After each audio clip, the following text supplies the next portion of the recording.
ओम नमो भगवते वासुदेवाय। ओम नमो भगवते वासुदेवाय। ओम नमो भगवते वासुदेवाय। ओम नमो भगवते वासुदेवाय। नारायणं नमस्कृत्यं नरं चैव नरोत्तमं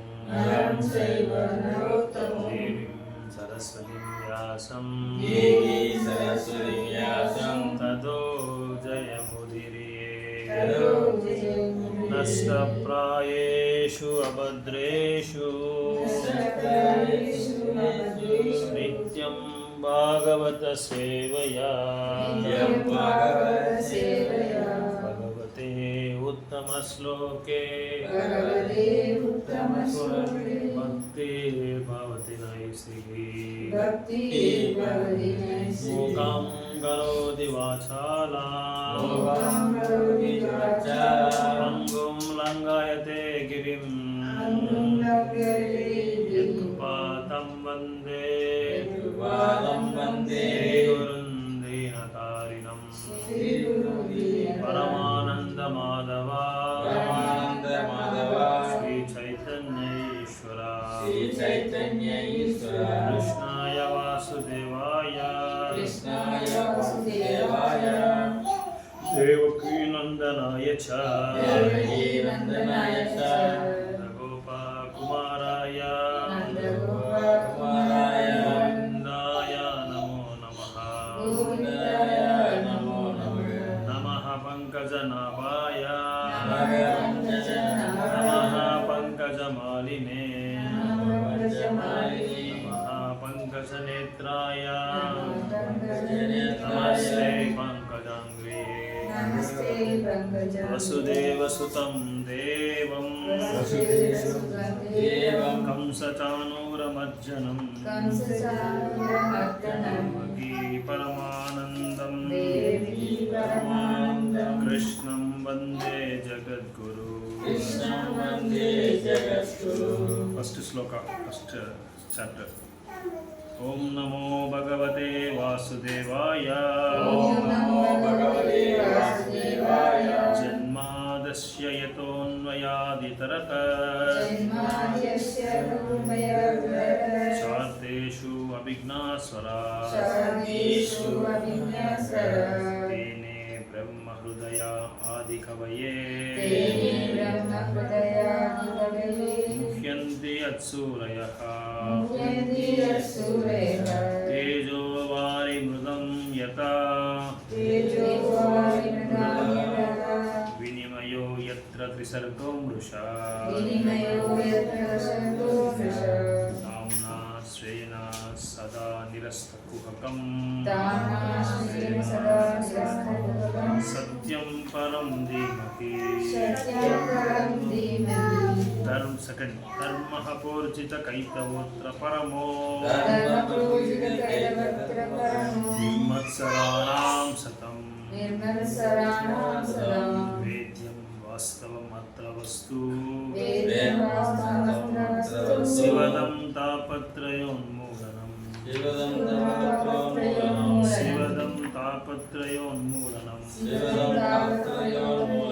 श्रीमद्भागवते महामुनिकृते परैरीश्वरः सत्यो हृदय अनुवृत्यतेऽत्र पृथिवी सुषुभिस्तत्क्षणात्।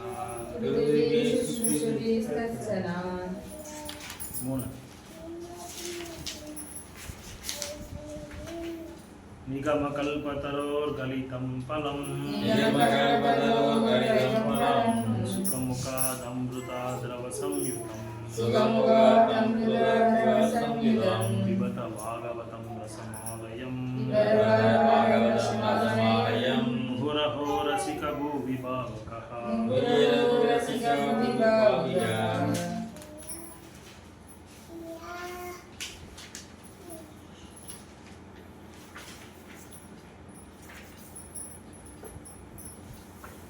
ஸ்கந்தம் 1 அத்தியாயம் 4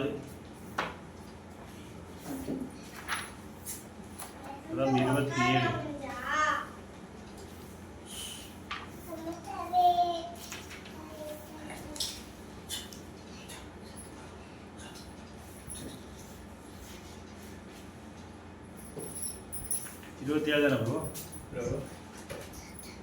28 bro. 28 428. 28 29 1 4 28 29 ऋताव्रतेन हि माया ऋतव्रतेन हि माया छन्दांसि गुरवोऽग्नया छन्दांसि गुरवो आज्ञया वनिता निर्वया विकेन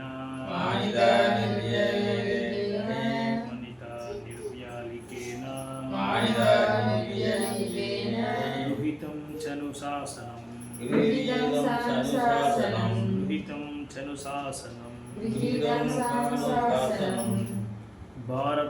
भारताव्यापदेशेन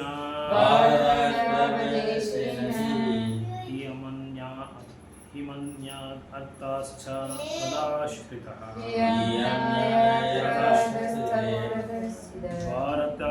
भारताव्यापदेशेन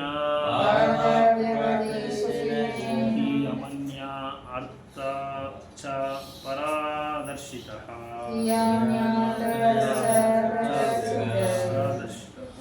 दृश्यते यात्रा धर्मादि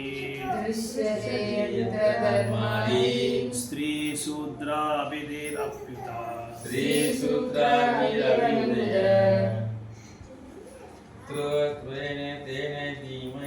धृतव्रतेन हि माया छन्दांसि गुरवो आज्ञया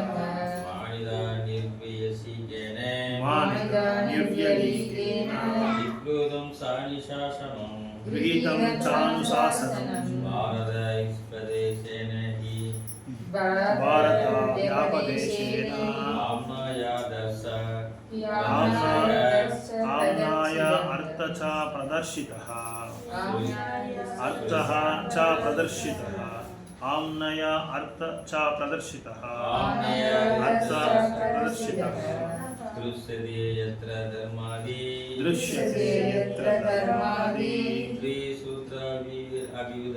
स्त्रीशूद्रादिभिः अभिसूत्र ऋतव्रतेन हि माया छन्दांसि गुरवोऽग्नया मानिता निर्भयलीकेन गृहीतं चानुशासनं भारतव्यपदेशेन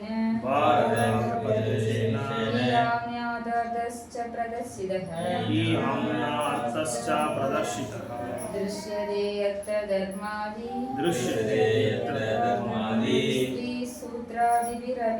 स्त्रीशूद्रादिभिरभिभूतः वृत्तावृत्तेन हि माया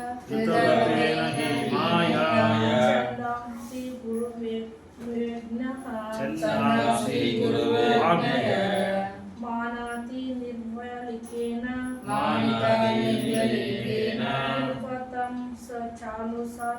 गृहीतं चानुशासनं भारतव्यपदेशेन ह्यम्नार्थश्च प्रदर्शितः दृश्यते यत्र धर्मादि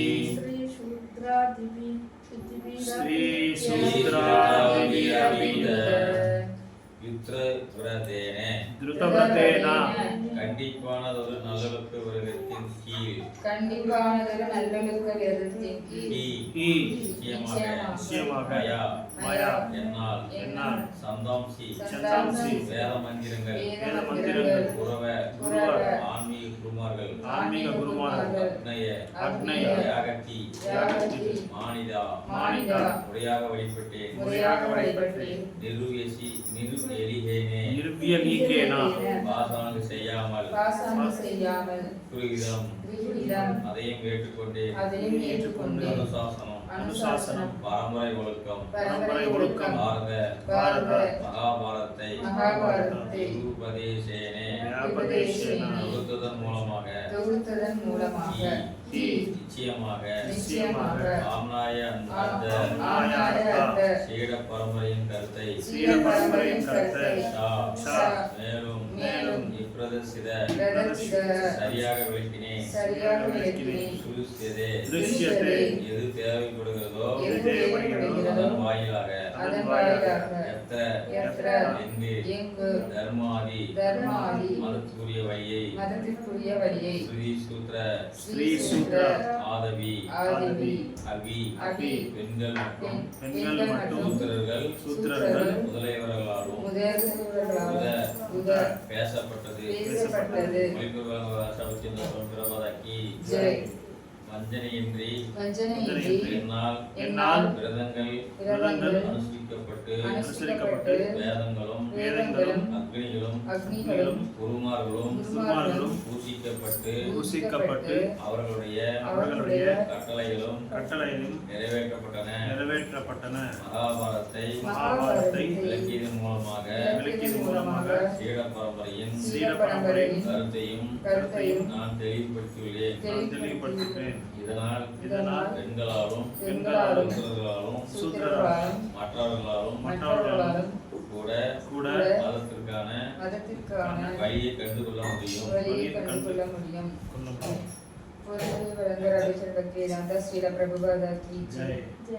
கண்டிப்பான ஒழுக்க விதிகளை அனுஷ்டிக்காதவராலும் சீல பரம்பரையில் இடம்பெறாதவராலும் வேதங்களின் கருத்தை புரிந்து கொள்ள முடியாது. வேதங்கள் ஆன்மீக குருமார்கள் மற்றும் யாகத்தி ஆகியவற்றை ஆன்மீக மாணவர்கள் வழிபட வேண்டும்.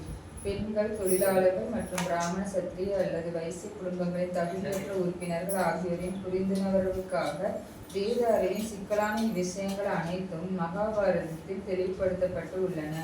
இந்த யுகத்தில் மூல வேதங்களை விட மகாபாரதம் அதி முக்கியத்துவம் வாய்ந்ததாக இருக்கிறது. 30 तथापि पाठमे दैह्यो हि आत्मा चैवात्मना विभु असम्पन्ना इव भाति ब्रह्मवर्चस्य सत्तमः ததாபி என்ற போதிலும் பத குறை மே என்னுடையது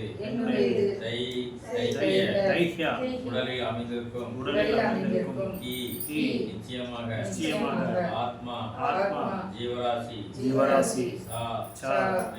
மேலும் ஏவ கூட ஆத்மனா ஆனே விபு போதுமான அசம்பன்ன தேவைப்படும் இவ அபாதி போல் காணப்படுகிறது.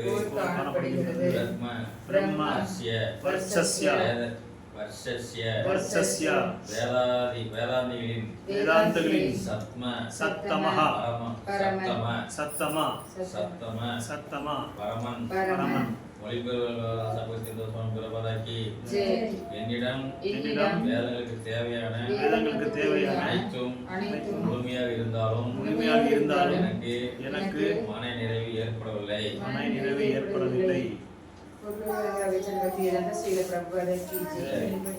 ಭಾವಾರ್ಥ ನಿಸ್ಸಂದೇಹವಾಗಿ ವೇದವ್ಯಾಸರು ವೇದ ಸಿದ್ಧಿಯ ಎಲ್ಲ ವಿವರಗಳಲ್ಲಿಯೂ ಪರಿಪೂರ್ಣರಾಗಿದ್ದರು. ಜಡ ಪ್ರಪಂಚದಲ್ಲಿ ಮುಳುಗಿರುವ ಜೀವಿಯು ಶುದ್ಧೀಕರಣವು ವೇದಗಳಲ್ಲಿ ಹೇಳಿರುವ ಕ್ರಿಯೆಗಳಿಂದ ಸಾಧ್ಯ. ಆದರೆ ಅಂತಿಮ ಸಿದ್ಧಿಯೇ ಬೇರೆ. ಅದನ್ನು ಸಾಧಿಸಿದ ಹೊರತು ಜೀವಿ ಸಂಪೂರ್ಣ ಸಾಧನೆ ಮಾಡಿದರೂ ಅತೀಂದ್ರಿಯದ ಸಹಜ ಹಂತದಲ್ಲಿ ನೆಲೆಗೊಳ್ಳಲಾರ. ವೇದವ್ಯಾಸರು ಅದರ ಸ್ವರೂಪ ಕಳೆದುಕೊಂಡವರಂತೆ ತೋರಿದರು. ಅದರಿಂದಾಗಿ ಅವರಲ್ಲಿ ಅಸಂತೃಪ್ತಿ ಇತ್ತು. किं वा भागवत धर्म प्रायेण निरूपितः प्रिया परमहंसानां तायेव हि अच्युता प्रियः.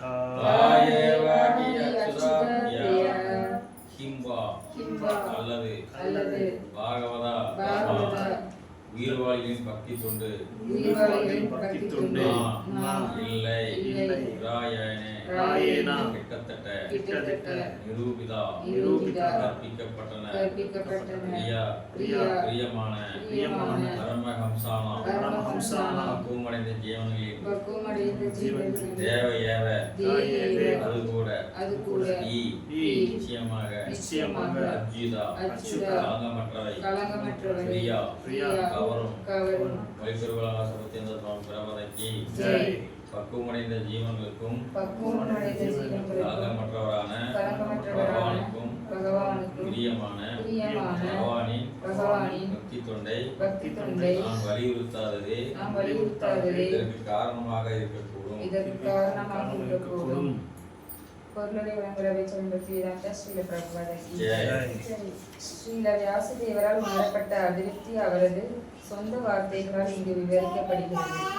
சேவை செய்யும் இயல்பான நிலையில் ஒருவன் நிலை பெற்று இருக்க வேண்டும். இல்லையெனில் பகவானாலும் ஜீவராசியாலும் முழு திருப்தியை அடைய முடியாது.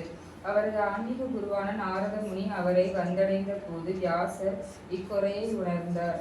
இது பின்வருமாறு விளக்கப்படுகிறது. तस्यैवं किलमात्मानां तस्यैवं किलमात्मानां मन्यामानस्य किदा यतः मन्यमानस्य किद्यतः मन्यमानस्य किद्यतः कृष्णस्य नारदो वाग्यात् कृष्णस्य नारदो वाग्यात् आश्रमं उदाहृतम् आश्रमं उदाहृतम् தஸ்ய அவரது ஏவம் இவ்வாறாக கிலம் தாழ்ந்த ஆத்மா மன்னியமானஸ்ய மனதிற்குள் எண்ணி கித்தியதே வருந்தி கிருஷ்ணஸ்ய கிருஷ்ணதைவபாயான வியாசாரி நாரத அப்யாகாத் நாரதர் அங்கு வந்தார் ஆசிரமம் குடிசை புராக் முன்பு உதாகிருதம் கூறினார் மொழிபெருவலம் ராசாபத்தின் சுவாமி பிரபாதக்கி ஏற்கனவே குறிப்பிட்டது போல் கிருஷ்ணதெய்வான வியாசர் நமது குறைகளை எண்ணி வருந்திக் கொண்டிருக்கும் போது சரஸ்வதி கரையில் உள்ள அவரது குடிலுக்கு நாரதர் வந்து சேர்ந்தார். ಭಾವಾರ್ಥ ವೇದವ್ಯಾಸರು ಅನುಭವಿಸಿದ ಶೂನ್ಯ ಭಾವವು ಅವರ ಜ್ಞಾನದ ಕೊರತೆಯಿಂದ ಉಂಟಾದುದಲ್ಲ. ಭಾಗವತ ಧರ್ಮವು ಶುದ್ಧ ಭಗವದ್ಭಕ್ತಿಯ ಸೇವೆ. ಇಲ್ಲಿ ಅದ್ವೈತಿಗಳಿಗೆ ಪ್ರವೇಶವಿಲ್ಲ. ಅದ್ವೈತಿಯು ಪರಮಹಂಸರಲ್ಲಿ ಸನ್ಯಾಸಿಗಳಲ್ಲಿ ಅತ್ಯಂತ ಪರಿಪೂರ್ಣನಾದವನು, ಪರಿಗಣಿತನಲ್ಲ. ಶ್ರೀಮದ್ಭಾಗವತವು ಪರಮಪುರುಷನ ದಿವ್ಯ ಕಾರ್ಯಗಳ ನಿರೂಪಣೆಗಳಿಂದ ಕೂಡಿರುವಂತಹದು. ವೇದವ್ಯಾಸರು ದೈವಿ ಶಕ್ತಿ ಸಂಪನ್ನರಾಗಿದ್ದರು. ತಮ್ಮ ಯಾವ ಕೃತಿಗಳಲ್ಲಿಯೂ ಭಗವಂತ ದಿವ್ಯ ಕಾರ್ಯಗಳನ್ನು ಸರಿಯಾದ ರೀತಿಯಲ್ಲಿ ವಿವರಿಸಿರಲಿಲ್ಲವಾದುದರಿಂದ ಅವರಿಗೆ ಇನ್ನೂ ಅಸಂತೃಪ್ತಿ ಇತ್ತು. ಇದು ನೇರವಾಗಿ ಶ್ರೀಕೃಷ್ಣನಿಂದಲೇ ಬೋಧಿತವಾದುದರಿಂದ ಮೇಲೆ ವಿವರಿಸಿದ ಶೂನ್ಯಭಾವದ ಅರಿವು ಅವರಿಗಾಯಿತು. ಭಗವಂತನ ಪ್ರೀತಿಪೂರ್ವಕ ದಿವ್ಯ ಸೇವೆಯನ್ನು ಬಿಟ್ಟು ಉಳಿದುದೆಲ್ಲವೂ ಅರ್ಥಹೀನ ಎಂಬುದು ಇಲ್ಲಿ ಖಚಿತವಾಗಿ ವ್ಯಕ್ತವಾಗಿದೆ. ಫಲಾಪೇಕ್ಷೆ ಉಳ್ಳ ಕಾರ್ಯದ ಅಥವಾ ಮನೋಕಲ್ಪನೆಯ ಪ್ರತ್ಯೇಕ ಪ್ರಯತ್ನವಿಲ್ಲದೆ ಭಗವಂತನ ಪ್ರೀತಿಪೂರ್ವಕ ದಿವ್ಯ ಸೇವೆಯಿಂದಲೇ ಎಲ್ಲ ರೀತಿಯ ತೃಪ್ತಿ ದೊರೆಯುತ್ತದೆ. तम अभिज्ञाय साहसा प्रत्यायुता हयगतं मुनि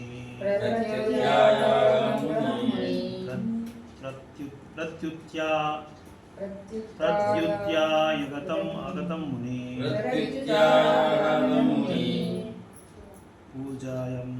पूजयामास विधिवन् नारदं सुरपूजितं தாம் அபிஜ்ஞாய அவரது வருகையின் நல்ல திசுக்கனை கண்டு ஜகஜா सहसा திடீரென்று प्रत्युत्थाय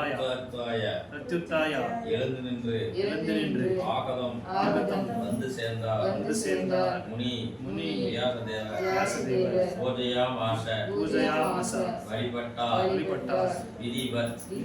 விதிக்கு அளிக்கப்படும் அதே மரியாதை நாரதருக்கு சூரபூஜிதம் தேவர்களால் வழிபடப்படும் சுவாமி பிரபதக்கி ஸ்ரீ நாரதின் மங்களமான வருகையின் போது ஸ்ரீ வியாசதேவர் மரியாதையுடன் எழுந்திருந்து சிருஷ்டிகர்த்தவான பிரம்மதேவருக்கு அளிக்கப்படுவதற்கு இணையான பயபக்தியுடன் அவரை வழிபட்டார். விதி என்பது முதலாக படைக்கப்பட்ட ஜீவராசியான பிரம்மாவை குறிக்கிறது. அவரே வேதங்களில் முதல் மாணவரும் பேராசிரியரும் ஆவார். அதை அவர் ஸ்ரீ கிருஷ்ணனிடமிருந்து கற்று முதலில் நாரதருக்கு போதித்தார். ஆகவே ஆன்மீகமான சீட பரம்பரையில் நாரதர் இரண்டாவது ஆச்சாரியர் ஆவார். அவர் பிரம்மாவின் பிரதிநிதி ஆவார். ஆகவே எல்லா விதிமுறைகளுக்கும் தந்தையான பிரம்மாவுக்கு இணையாக அவரும் மதிக்கப்படுகிறார். அதே போலவே சீட பரம்பரையில் சங்கீத தொடரில் இடம்பெற்ற மற்றெல்லா சீடர்களும் கூட மூல ஆன்மீக குருவின் பிரதிநிதிகளாக மதிக்கப்படுகின்றனர். ஸ்ரீமத் பாகவதம் முதல் காலத்தில் ஸ்ரீ நாரதரின் தோற்றம் எனும் தலைப்பை கொண்ட 4ஆம் அத்தியாயத்திற்கான பக்தி வேதாந்த பொருளுரைகள் இவ்வாறு நிறைய பெறுகின்றன. ओम अज्ञानतिमिरन्दस्य ज्ञानाञ्जनशलाकया चक्षुरुन्मीलितं येन तस्मै श्रीगुरुवे नमः. श्रीचैतन्यमनोभीष्टं स्थापितं येन भूतले स्वयं रूपा कदा मह्यं ददाति स्वपदान्तिकम् वाञ्छाकल्पतरुभ्यश्च कृपासिन्धुभ्य एव च पतितानां पावनेभ्यो वैष्णवेभ्यो नमो नमः. जय श्री कृष्ण चैतन्य प्रभु नित्यानंद श्री अद्वैत गदाधर श्रीवासादि गौर भक्त वृंदा. हरे कृष्णा कृष्णा कृष्ण हरे हरे हरे राम राम राम हरे हरे. हरे कृष्णा कृष्ण कृष्ण हरे हरे हरे राम राम राम हरे हरे. हरे कृष्णा कृष्ण कृष्ण हरे हरे हरे राम राम राम हरे हरे. जगद्गुरु श्रील प्रभुपाद की जय. ஸோ இந்த 4வது அத்தியாயம் வந்து நாரதர் வந்து எப்படி தோன்றினார், நாரதரோட முக்கிய அந்த ஸ்தானம் என்ன. ஸோ வியாசதேவர் வேதங்கள் எல்லாம் எழுதின பிறகு அவரோட அசந்திருப்திக்கு காரணம் என்னன்றது தான் இப்போ இந்த அத்தியாயத்தில் வந்து சொல்லப்பட்டிருக்கு. ஸோ நம்ம 4வது அத்தியாயத்தில் பிராரம்பத்திலே நம்ம பார்க்கலாம் சூத கோசாமியை பற்றி.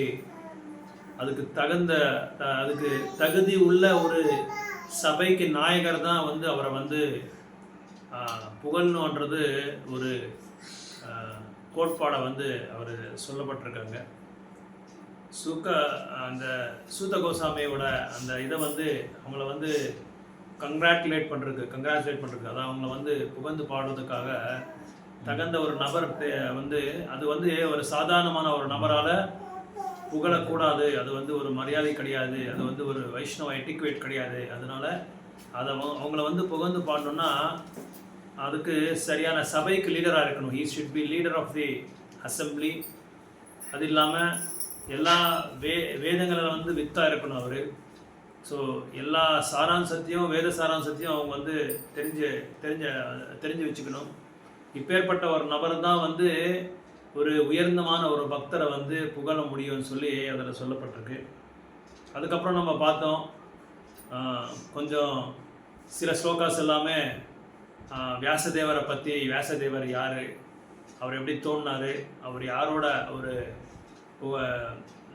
யாரோட பையன், அப்புறம் அவரோட தாயை பற்றி இதெல்லாமே நம்ம பார்த்துட்டே வந்தோம் 4வது அத்தியாயத்தில். அப்புறம் பரீட்சித் மகாராஜ், அப்புறம் சுகமுனியாரை பற்றி நம்ம பார்த்தோம். சுகமுனி எப்படி கர்ப்பத்துலேருந்து வெளியே வந்த உடனே எப்படி ஒரு நடந்து போயிட்டே இருந்தார் காட்டுக்கு, எதுவும் துணிகினி இல்லாமல் ஆடையை போடாமல் எப்படி போயினார். அவரை பின்பற்றி யார் போனார், வியாசதேவர் எப்படி போனார். ஸோ வியாசதேவர் போகும்போது சுக்கமணியன்னு சொல்லி அவரை கூப்பிட்டுட்டே போயிருக்காரு, புத்ரான்னு சொல்லி. அந்த டைமில் அந்த சமயத்தில் இந்த பெண்கள்லாம் எப்படி குளிச்சுட்டு இருந்தாங்க, ஜலக்கிரீடையில் ஆடிட்டு இருக்கும்போது அவங்களோட மனத்தப்பம் எப்படி இருந்தது, அவங்களோட பாவம் எப்படி இருந்தது, அவங்க மனசில் எப்படி இருந்துச்சு, அவங்களோட உணர்வு எப்படி இருந்தது, சுக்கமணி போகும்போது எப்படி இருந்தது, அப்புறம் வந்து வியாச மகர்ஷி போகும்போது எப்படி இருந்தது, அதுக்கப்புறம் வியாசமுனி போய் தொடர்ந்து அவரை வந்து ஃபாலோ பண்ணுறதுக்காக போகும்போது அவரோட புத்திரனான சுக்கமுனி வந்து திரும்பி வரல. அவரோட சொல்லுக்கு வந்து அவர் எதுவுமே ஒரு ஸ்பந்தனை கொடுக்காம அவர் திரும்பி வரும்போது வியாசதேவர் அந்த பெண்கள்கிட்ட கேட்குறாங்க, ஏன் என் பையன் 16 வயசு பையன் அவன் வந்து ஆடை இல்லாமல் போகும்போது நீங்கள் வந்து எதுவுமே உங்கள் ஆடைகளை வந்து நீங்கள் போத்திக்கல. அப்புறம் நான் வந்தபோது நான் குராஸ்தா, ஒரு வயசானவன், இருந்தாலும் என்னை பார்த்து நீங்கள் வந்து ஏன் ஆடைகளை வந்து நீங்கள் கவர் பண்ணிக்கிட்டீங்க, இதெல்லாம் கேள்வி கேட்குறாங்க. அப்போ அவங்களோட உணர்வை வந்து அவங்க வெளிப்படுத்த சொல்கிறாங்க. உங்கள் பையன் போகும்போது எங்களுக்கு வந்து எதுவுமே அவர் ஒரு ஆம்பளையா பொம்பளையான்றதை எங்களுக்கு ஒரு இதே வரல, அந்த மாதிரி ஒரு கான்ஷியஸ்னஸ் எங்களுக்கு வரல. அந்த அளவுக்கு ஒரு டிரான்சென்டென்டல் ஸ்டேஜில் இருந்தார், தூய்மையான ஒரு உயர்ந்தமான ஒரு நிலையில் அவர் இருந்ததுனால எங்களுக்கு எதுவுமே தோணலை. ஆனால் நீங்கள் ஒருத்தர் குரோஸ்தராக இருக்கிறதுனால எங்களுக்கு அந்த இது வந்ததுன்னு சொல்லி சொல்கிறாங்க. ஆனால் இங்கே நம்ம புரிஞ்சுக்க வேண்டிய விஷயம் என்னென்னா, 2 பேரும் டிரான்சென்டென்டல் தான், 2 பேரும் திவ்யமான ஒரு நிலையில் தான் இருக்கிறாங்க. ஆனால் இவர் வேதவியாசர் வந்து ஒரு குரோஸ்தராக இருக்கிறதுனால அந்த இதை வந்து வெளிப்படையாக அவங்க காமிக்கிறாங்க. நான் குரோஸ்தனாக இருக்கும்போது இந்த மாதிரி ஒரு இது இருக்குன்னு சொல்லி இது காமிக்கிறாங்க. ஏன்னா அப்படின்னு சொல்லி நம்ம வியாசதேவரை வந்து அண்டர் எஸ்டிமேட் பண்ணக்கூடாது, கம்மியாக எடை போடக்கூடாது அவங்கள. ஏன்னா வியாசதேவர் வந்து யாரு, பகவானோட இலக்கியோட அவதாரம். ஸோ அதனால் வியாசதேவர் வந்து சர்வசாதாரணமாக நம்ம வந்து எடை போடக்கூடாது. இருந்தாலும் அங்கே அந்த இடத்துல அந்த ஒரு உணர்வை வந்து உருவாக்குறது. ஏன்னா ஏன் அதை வந்து அப்படி பாகவதமில் சொல்லப்பட்டிருக்குன்னா யாருக்காவது தெரியுமா காரணம்? வியாசதேவரை வந்து கொஞ்சம் அண்டர் எஸ்டிமேட் பண்ணுற மாதிரி இலக்கிய ஒரு கீழ்மட்டமான ஒரு தகுதிக்கு எடுத்துகிட்டு போகிற மாதிரி சுக்கமுனியை வந்து அப்படியே எலிவேட்டட் டிவோட்டியாக, டாப் மோஸ்ட் டிவோட்டியாக, உயர்ந்தமான ஒரு பக்தராக அவங்கள வந்து அங்கே காமிச்சு கொடுக்குறாங்க. எதுக்காக அப்படின்னு ஏதாவது காரணம் தெரியுமா உங்களுக்கு? ஆச்சாரியாஸ் என்ன சொல்கிறாங்கன்னா அதுக்கு அது கரெக்டு இல்லை. இங்கே ஏன் அந்த 2 டிஃப்ரென்ஸ் இருக்குது, அந்தம் இருக்குது, வேறுபாடு இருக்குது. சுகமுனியை வந்து உயர்ந்தமான ஒரு நிலையில் வச்சு பார்க்குறாங்க அந்த பெண்கள். வியாசதேவர் குரோஸ்தான்னு சொல்லி அங்கே சொல்லப்பட்டிருக்கு. ஆனால் உண்மையான காரணம் என்னென்னா, சுகமுனியோட உயர்ந்த தூய்மையான பக்தி தொண்டை வந்து வெளிப்படுத்துறதுக்காக தான் அங்கே அந்த இதை வந்து அந்த சீனை கிரியேட் பண்ணுறாங்க. அதனால தான் அந்த சீனை கிரியேட், அதான் முக்கியமான ஒரு ஆச்சாரியா சொல்கிறாங்க. அவரோட அந்த தூய்மையான பக்தி தொண்டு எந்த அளவுக்கு உச்சக்கட்டத்துக்கு போயிருக்குன்றதை சொல்லி எடுத்துக்காட்டுக்காக தான் அது அங்கே வந்து அந்த மாதிரி சொல்லப்பட்டிருக்கு. அந்த மாதிரி டிஃப்ரென்ஸ் இருக்குன்னு, அந்த டிஃப்ரென்ஸ் ஆஃப் கான்சியஸ்னஸை வந்து சொல்லப்பட்டிருக்கு, ஆச்சாரியா சொல்கிறாங்க. ஸோ இதெல்லாம் பார்த்துட்டு அப்புறம் பரீட்சித்தை பற்றி பேசுகிறாங்க. பரீட்சித் மகாராஜோட அந்த எதுக்காக அவர் வந்து இது பண்ணார், அப்புறம் வியாசதேவர் யாருன்னு கேட்குறாங்க. இங்கே இதெல்லாம் சூத கோஸ்வாமி வந்து 80,000 ரிஷிமுனிவர்களுக்கு நாயகனாக இருக்கிறவர் யார், அவர் ஒரு பிரசிடெண்ட் அல்லது ஒரு சபாபதியாக இருக்கிறவர் யார் இருக்காங்க, சௌனகா ரிஷி. இந்த சௌனகா ரிஷி இந்த முனிவர்களுக்கு எல்லாருக்குமே இந்த கேள்வி கேட்கறதுக்கு முன்னாடியே பாகவதத்தை பற்றி தெரியும் அவங்களுக்கு. இது எல்லாமே தெரியும் அவங்களுக்கு. எப்படி நீங்கள் ராமாயணத்தை பார்த்தா ராமாயணம் வால்மீகி எழுதும் போதே ராமர் இருந்தாராம். உங்களுக்கு தெரியுமா தெரியாது அந்த இன்ஃபர்மேஷன். அதனால தான் அதுக்கு என்ன சொல்கிறாங்கன்னா, அது புராணாஸ் இத்திஹாசாஸ், அப்புறம் இன்னொன்று என்ன சொல்கிறாங்க, அந்த அந்த இன்னொரு வேர்டு இருக்குது. இது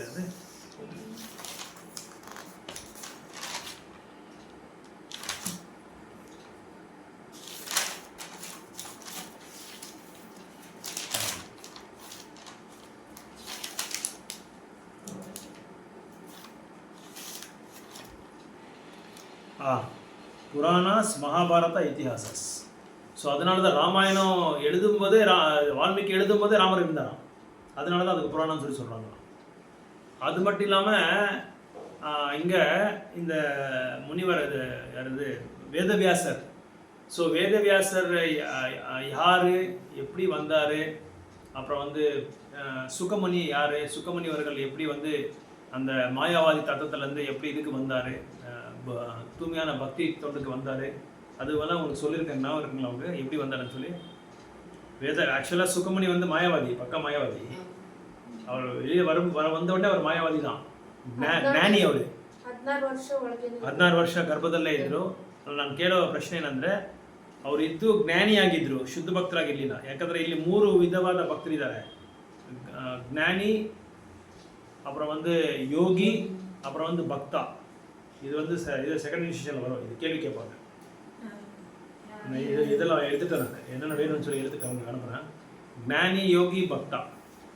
ஸோ ஞானியாக இருந்தார் இவர் யார், சுகமுனி. ஞானியாக இருக்கும்போது அவர் அப்படியே உடனே கிளம்பிட்டார். ஏன்னா அவர் கர்ப்பத்தில் இருக்கும்போதே அவர் எதுக்காக வெளியே வரலன்னா, இந்த பௌத்திக வாழ்க்கையில் வந்து நான் வந்து தாழ்ந்து போகக்கூடாது, நான் ஆன்மீகமான ஒரு பாதையில் தான் போகணும், நோக்கி போகணுன்றது தான் அவரோட உத்தேசம். அதனால தான் அவர் நேராக போயிட்டார். அதனால் கிருஷ்ணரே வந்து அவருக்கு வாக்கு கொடுக்குறாரு, நான் வந்து உங்களுக்கு வாக்கு. ஏன்னா வியாசதேவர் அவங்க அப்பா கொடுத்தா, அவங்க தகப்பனார் கொடுத்தா அவர் ஏற்றுக்கல. அவருக்கு நம்பிக்கை இல்லை அவர் மேலே. ஏன்னா அப்பா வந்து குரோஸ்டாரு. அது இல்லாமல் சுகமுனி கிட்ட சொல்கிறாரு, உள்ள கர்ப்பத்தில் நீ வெளியே வந்துடு, அம்மா வந்து ரொம்ப கஷ்டப்பட்டு இருக்காங்க, 16 வருஷமாக உன்னை வந்து சுமத்திட்டு இருக்காங்க. அப்படி இருக்கும்போது நமக்கு என்ன புரியுது, நம்மளுக்கு இன்னும் வியாசமுனிக்கு மனைவி மேலே ஒரு பற்று இருக்குது. அதனால தான் கிருஷ்ணரே வந்துட்டார். கிருஷ்ணரே வந்து அவருக்கு வாக்கு கொடுத்தாரு, நீ வெளியே வந்தால் நான் உன்னை இந்த மாயாவோட தாக்கத்துலேருந்து உன்னை காப்பாற்றுறேன், நான் வந்து உங்களுக்கு ஆசீர்வாதத்தை கொடுக்குறேன்னு சொல்லும்போது தான் அவர் வெளியே வந்தார். ஸோ வெளியே வந்து நேராக போயிட்டார். அப்புறம் வியாசதேவர் அவரோட சீடர்கள்லாம் அனுப்புகிறாரு, காட்டுக்கு அனுப்புகிறாரு. காட்டில் அனுப்பி சுக்கமணி எப்படியாவது அழிச்சின்னு வாங்கன்னு சொல்லி போகும்போது சுக்கமணியை கூப்பிட்டவுடனே அவர் வரல, சீடர்களும் போய் வரல. அதுக்கப்புறம் வியாசமுனி ஒரு ஸ்லோகாவை சொல்கிறார், பாகவதத்தை ஒரு ஸ்லோகா சொல்கிறார். அந்த ஸ்லோகா சொன்ன உடனே இந்த ஸ்லோகா போய் நீங்கள் எங்கள் பையனுக்கு சொல்லுங்கன்னு சொல்கிறாங்க. அப்போ தான் அவர் போய் அந்த ஸ்லோகா சொல்லும்போது அந்த ஸ்லோகாவோட அந்த என்ன சொல்கிறது, அந்தோட முக்கியமான சாராம்சத்தை அவர் புரிஞ்சுக்கிட்டு ரிட்டர்ன் வந்துடுறாரு. அப்போ தான் அவர் ஞானியாக இருந்து பக்தராகிறார். அதுக்கப்புறம் தான் வியாசமுனி கிட்ட அவர் வந்து பாகவதத்தை கேட்குறாரு. அப்படி கேட்கும்போது தான் சுகமுனியை உட்காந்துட்டு வியாசமுனி கிட்ட கேட்டது எல்லாமே அவங்க என்ன பண்ணாங்க, கிரகிக்கிறாங்க. அப்சர்வ் பண்ணி அதை புரிஞ்சுக்கிட்டு அப்புறம் அசிமிலேட் பண்ணுறாங்க. அசிமிலேட் பண்ணுறதுன்னா அதை நல்லா புரிஞ்சுக்கிட்டு நல்லா மற்றவங்களுக்கு எடுத்து சொல்கிற மாதிரி என்ன பண்ணுறாங்க, இங்கே நைமிசாரத்துக்கு வராங்க. அப்போ முக்கியமான பாகவதம் வந்து வியாசதேவர் வந்து சுகமுனிக்கு சொல்கிறது தான் முக்கியமான பாகவதம் வந்து அப்போ தான் தொடங்குது. சூத கோசாமி சொல்றது இன்னொரு லேயர் அப்படின்னு சொல்லுவாங்க. இங்கிலீஷ்ல லேயர்னா இப்போ ஒரு நம்ம இந்த தோல் இருக்குல்ல, அந்த தோலுக்கு உள்ள 7 இது இருக்கு, 7 அடுக்கு. ஸோ அப்போ பாகவத்தோட இன்னொரு அடுக்கு தான் சூத கோசாமி வந்து இவங்களுக்கு சொல்றது. இதை நம்ம நல்லா புரிஞ்சுக்கணும். ஏன்னா நிறைய பேருக்கு இது கன்ஃபியூஷன் ஆகுது. முதல்ல இது பாகவதம் சொன்ன ஒரு வியாசமணி இவருக்கு சொல்றாரு, சுக்கமணிக்கு. இங்க உட்கார்ந்த சூத கோசாமி அதை கேட்டுக்கிட்டு அவரு இன்னொரு அடுக்கை வந்து ஸ்டார்ட் பண்றாங்க, எங்க நைமிஷாரத்தை ஸ்டார்ட் பண்றாங்க. இதை வந்து புரிஞ்சுக்கணும். அது அப்படியே அடுக்க இன்னொரு அடுக்க போயிட்டே இருக்கும். அப்புறம் இன்னொரு பகுதியில் பார்த்தா இவர் பேசிட்டு இருப்பாரு, யாரு விதுரரும் மைத்ரேய முனி, அவர் பேசிட்டு இருப்பாரு. ஸோ இப்போ அந்த நிறைய அடுக்கு எப்படி வரும், நிறைய லேயர்ஸ் அப்படி வந்துட்டே இருக்கும் பாகவதம்ல. பரிஷித்கிறது இவரு சுக்கமணி அது ஒரு அடுக்கு, அது ஒரு ಲೇಯರ್. ಪರ್ರೆ ಅಂತ ಹೇಳ್ತಾರಲ್ಲ ಹಂಗೆ, ಅದೊಂದು ಲೇಯರ್, ಇದೊಂದು ಲೇಯರ್ ಅಂತಾರಲ್ಲ ಹಂಗೆ. ಈಗ ಚರ್ಮ ಇದೆಯಲ್ಲ, ಈ ಚರ್ಮದ ಒಳಗಡೆ ನಮ್ಗೆ 7 ಲೇಯರ್ ಇದೆ, 7 ಪರ್ರೆ ಬರುತ್ತೆ. ಪರ್ರೆ ಆದಮೇಲೆ ಈ ಚರ್ಮ ಇದು 7 ಲೇಯರ್ಸ್ ಇದರಲ್ಲಿ ಇರುತ್ತೆ. ஸோ ಇಲ್ಲಿ ಅದಕ್ಕೆ இதெல்லாம் பார்த்துட்டு என்ன பண்ணுறாரு, அதுக்கப்புறம் வியாசமுனி வந்து எதுக்காக வேதங்களை வந்து எழுதுறாரு, அப்புறம் வேதங்களை எழுதுறதோட முக்கியமான நோக்கம் என்ன, அதுக்கப்புறம் ஏன் மகாபாரதத்தை எழுதுறாரு, அதுக்கப்புறம் மகாபாரத வேதங்களை எப்படி பிரிக்கிறாரு, அதெல்லாம் நம்ம பார்த்தோம் இல்லையா, எப்படி வேதங்களை பிரிக்கிறாரு. ஆக்சுவலாக ஒரே ஒரு வேதம் தான் முன்னே இருந்தது. என்ன வேதம் அது? 4 வேதங்கள் இருந்தது. ஆனால் அதுக்கு முன்னாடி இருந்தது ஒரே ஒரு வேதம், யஜுர்வேதா. ஸோ யஜுர்வேதா வந்து 4ஆக பிரிக்கிறாரு. ரிக்வேதா, சாமவேதா, யஜுர்வேதா, அதர்வண வேதா. சாமவேதா வந்து வெறும் பாட்டு பாடுறது தான், சாங்ஸு. அன்றைக்கி ஒரு நாள் சொன்னேன் நான் எல்லாமே. சாமவேதா பற்றி சொன்னேன், ரிக்வேதா பற்றி சொன்னேன், அதர்வண வேதம் இதெல்லாம் பற்றி சொன்னேன் அன்றைக்கி. யஜுர்வேதா இதெல்லாமே வந்து ஹோமங்கள், யக்னங்கள் இதை பற்றி சொல்கிறாங்க. ஸோ இப்படி ஒரு வேதமும் ஒரு வேதமாக இருந்து 4 வேதங்களாக பிரித்தாங்க. அதுக்கப்புறம் வந்து பஞ்சம வேதான்னு சொல்லி இன்னொன்று தோன்றினாங்க. இந்த 4 வேதங்களுக்கு 4 அதிகாரியை போட்டாங்க. 4 ரிஷிமுனிவர்களை போட்டு, நீங்கள் வந்து இதை வந்து இதுக்கு கருத்து எழுதிட்டு நீங்கள் வந்து இதை வந்து பிரச்சாரம் பண்ணுங்கன்னு சொல்லி அதுக்கு ஒரு அதிகாரியாக போட்டாங்க. அப்புறம் போட்டதுக்கு அப்புறமா இவர் பஞ்சம வேதத்தை வந்து இவர் பண்ணார். இவர் வேதங்களாக எழுதினார், புராணாஸை எழுதினார், அதுக்கப்புறம் மகாபாரத் எழுதினார். எதுக்காக மகாபாரத் எழுதினாருன்னா, சாதாரணமான பெண்களுக்கும் சூத்ரருக்கும் விஜபந்துன்னு தெரியுமா உங்களுக்கு? விஜபந்து யாராவது உதாரணம் கொடுக்க முடியுமா? இருப்பிறப்பு ஏற்றிருக்க மாட்டாங்க. விஜபந்து அப்படின்னா பிராமணர்களுக்கு பந்து அவங்க, ஆனால் பிராமணன் கிடையாது. அப்படி நம்ம யாரை நம்ம உதாரணமாக கொடுக்கலாம். நம்மளுக்கு எல்லாருக்குமே தெரியும், எல்லாமே நம்ம படிச்சிருக்கோம், கேட்டிருக்கோம். விஜபந்துன்னா ஒரு ஃபேமஸ் உதாரணம். இன்னும் இருக்கார், அவர் இப்போ கூட இருக்கார். அஸ்வத்தாமாவோட பிராமணரோட பையன், ஆனால் அவனை பிராமணர் கிடையாது, அந்த தகுதி இல்லை அவருக்கு அஸ்வத்தாமனுக்கு. அதனால தான் அவனை பிராமண பந்துன்னு சொல்லுவாங்க. பிராமணா யாருன்னா 2 இது எடுக்கணும், 2 பிறவி எடுக்கணும். இரு பிறவை, ஒன்று தகப்பனார் தாயை கொடுக்குற பிறவி, இன்னொன்று குரு கிட்ட கொடுக்குறது தான் முக்கியமான பிறவி. அதுதான் முக்கியமான பிறவி. அதனால தான் அவரை த்விஜா அப்படின்னா பிராமணான்னு அர்த்தம். 2 இரு பிறவின்னு அர்த்தம்.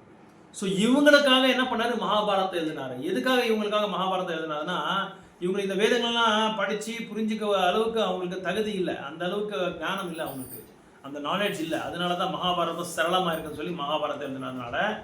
மகாபாரதம் எழுதினால என்னாச்சு நம்ம பார்க்கலாம். இந்த ஆன்மீகமான ஒரு பிளாட்ஃபார்மோ ஒரு அந்த நிலையோ அப்புறம் பக்தி தொண்டு வந்து பின் எடுத்துருச்சு, பேக் சீட் எடுத்துருச்சு. அதாவது ஆன்மீகமான பக்தி தொண்டு அதெல்லாமே போயிடுச்சு மகாபாரதம் வந்துருக்கு. ஏன்னா மகாபாரதத்துக்கு நிறைய பேர் அட்ராக்ட் ஆகிட்டாங்க.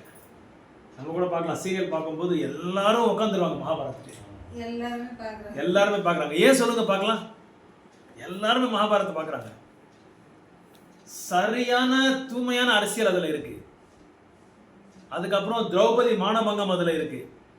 அப்புறம் கர்ணரோட நீதி வாக்கியங்கள் அதில் இருக்கு. எல்லாருமே என்ன நினைக்கிறாங்கன்னா, கர்ணர் வந்து தானவீர சூரிய கர்ணர், பெரிய நீதிபதி, அவர் ரொம்ப என்ன இது ஒழுக்கம் உள்ள ஆளு அப்படின்னு சொல்லி எல்லாம் நினச்சிட்டு இருக்காங்க. ஆனால் அவர் சொல்றதெல்லாம் கரெக்டு. ஆனால் அவர் இருந்த இடம் சரியில்லை. அவர் எந்த சாங்கியத்தை எடுத்துக்கிட்டாரு, துரியோதனோட சாங்கியத்தை எடுத்துக்கிட்டாரு. அதனால தான் அவர் என்னாச்சு, அந்த ஆன்மீகமே இல்லாத போயிடுச்சு அவங்களுக்கு. அதனால தான் மகாபாரதத்துக்கு நிறைய மகாபாரதம் வந்து நிறைய பேரை கவரிச்சு. அது எல்லாருமே அந்த மகாபாரதத்தை பார்த்த உடனே அந்த அரசியலெல்லாம் பார்த்து அந்த போரெல்லாம் பார்த்து எப்படியெல்லாம் அந்த பொலிட்டிக்கல் அந்த இது ஆர்மியை படையை வந்து எப்படி வந்து நம்ம வந்து அப்சர்வ் பண்ணோம், எப்படி வந்து படையை வந்து நம்ம செட் பண்ணோம், இதெல்லாமே பார்த்து எல்லாமே கவரிட்டாங்க மகாபாரதத்துக்கு. ஆனால் இதெல்லாம் எழுதின பிறகு வியாசதேவர் சொல்கிறாரு, எனக்கு சந்தோஷமே இல்லை. ஆனால் நான் வந்து ஹோமங்கள் செஞ்சேன், யக்னங்கள் அதில் சொல்கிறாங்க பாருங்க, யக்னம் அந்த ஸ்லோகத்தில் ஹோமங்கள் செஞ்சேன், யக்னங்கள் செஞ்சேன், நெருப்பு பற்றி வச்சேன். அதுக்கப்புறம் வந்து குரு சிஷ்ய சீடை பரம்பரையில் என்னென்ன இருக்கோ அது எல்லாமே நான் கட்டுனிட்டாக ஃபாலோ பண்ணேன். ரொம்ப கடுமையாக நான் வந்து அதை ஆச்சரணை பண்ணேன்.